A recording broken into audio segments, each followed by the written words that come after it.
Kami dari kelompok 6 yang beranggotakan Saya Gilang. Saya Aulia. dan saya sendiri Sarangga Palosa. Kami dari kelompok 6 akan mempresentasikan tentang hasil observasi kami dan studi kasus kami.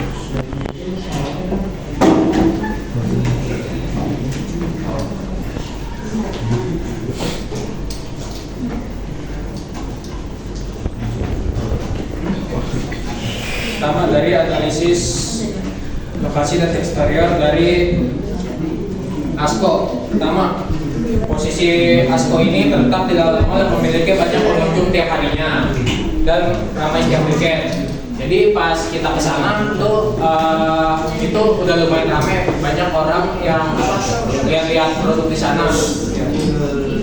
Nah, terus di bagian fasilitas luar ada branding kayak dari dari logo merek tokonya itu sendiri.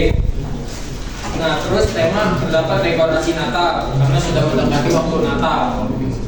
Ya, jadi untuk dekorasi Natal pada ASKO ini menunjukkan secara tidak langsung ASKO adalah mengikuti sebuah musim, ya, ini event musiman seperti contohnya Natal. Nah, terus di fasilitas juga ada promosi. Itu promosi ada harga yang lebih murah karena mengikuti tema Natal tadi. Next, bisa dilanjut. Dua, observasi produk dan display produk. Penataan produk ini mengikuti kategori produk dan kebutuhan agar memudahkan konsumen dalam memilih barang. Nah, jadi di ASKO ini tuh di area-areanya itu ada kayak kategori produk sesuai kebutuhan konsumen. Nah, di sini ada kayak produk untuk kamar mandi, produk untuk kebutuhan traveling sama gabungan. Jadi banyak produk-produk dalam satu ruangan. Ya, benar sekali. Selain untuk penempatan barang-barang di ASKO, kegunaannya itu kita sebagai konsumen pembeli kita bisa mengetahui apa yang kita ingin beli tempatnya. Jadi contohnya kalau kita kebutuhan traveling, contohnya misalkan ada koper dan sejenisnya. Dan juga kalau ada kebutuhan kamar mandi, mulai dari tempat untuk menyimpan alat-alat kamar mandi dan handuk pun ada di tempat yang ada. Ya. Nah, standar pelayanan dan personil, pelayanan lengkap. Ada banyak pegawai di setiap sudut toko untuk membantu dalam berbagai hal seperti mencari produk, menjelaskan produk, dan merekomendasikan produk dan mengarahkan konsumen. Jadi pas kita di sana tuh kita nanya produk apa itu langsung dijelasin sama mereka, diarahin atau diapain. Nah, terus profesionalitas. Nah, mereka itu menjelasin produk Samyang itu profesional. Jadi semua produknya dijelasinnya secara lengkap ya. Terus pelayanannya cepat. Pelayanan yang dilakukan oleh pegawai dalam hal apapun seperti saat menunjukkan, membayar dan memesan itu cepat ya. Jadi satset. Jadi ASKO selain menjual barang-barang, mereka juga menawarkan sebuah pengalaman yang baik bagi pembeli-pembelinya di ASKO.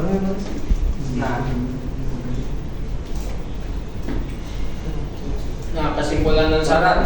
Secara keseluruhan, toko ini menjalankan standar operasional dengan sangat baik dari segi kebersihan, pelayanan, dan penataan barang. Jadi intinya udah bagus. Cuma ada saran. Disarankan untuk dari toko ASKO ini untuk memberi tanda gambar lorong seperti ini untuk menunjukkan kategori produk untuk memudahkan konsumen untuk mencari barang. Jadi nggak perlu nanya-nanya panjang lagi ke ini pegawainya. Sebelum lanjut, ada yang ingin ditanya?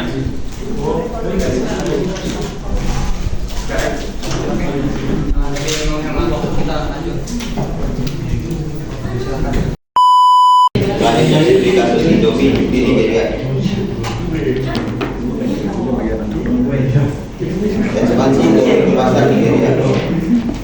Indomie masuk Nigeria melalui strategi ekspor pada tahun 1988.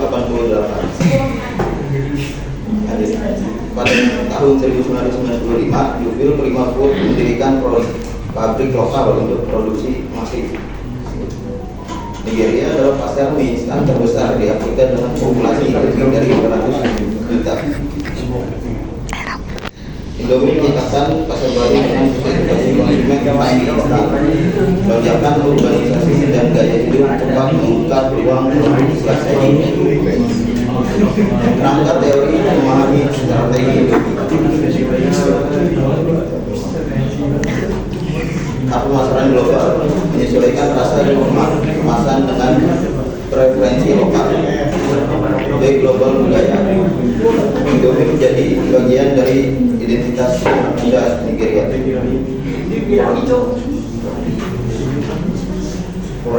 Direct investasi besar melalui Google Prima Output. Perilaku konsumen untuk memilih produk berdasarkan rasa pedas khas Nigeria, harga terjangkau dan kenyamanan.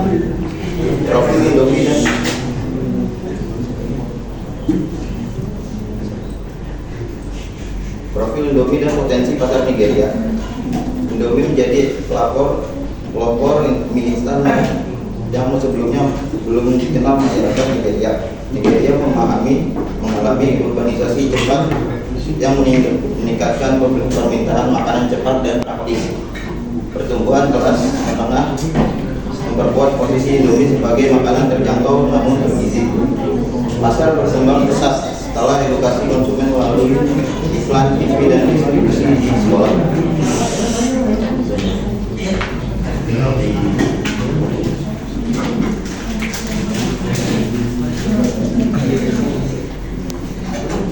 Strategi internasional dan penetrasi pasar. Adaptasi rasa lokal karena audio musikan diperlukan untuk selera pedas Nigeria.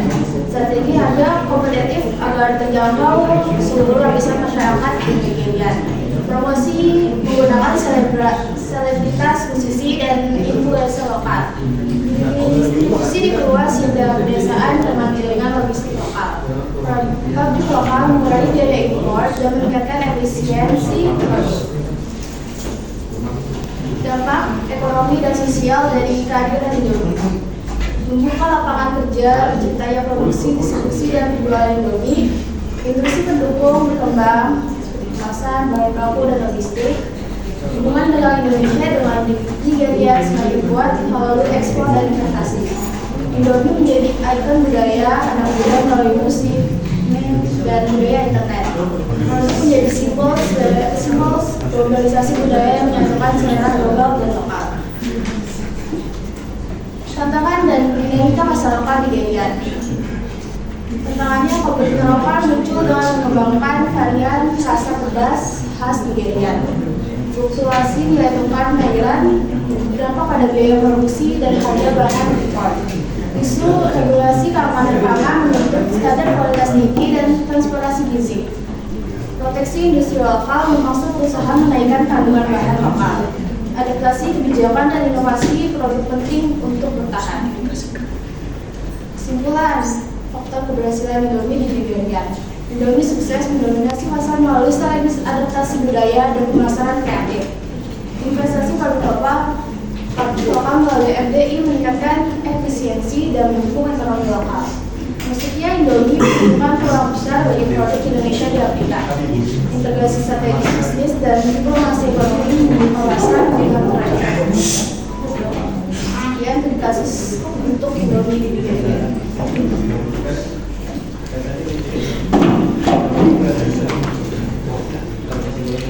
Oke, sekian dari kelompok 6, kurang lebih yang mohon maaf. Assalamualaikum warahmatullahi wabarakatuh.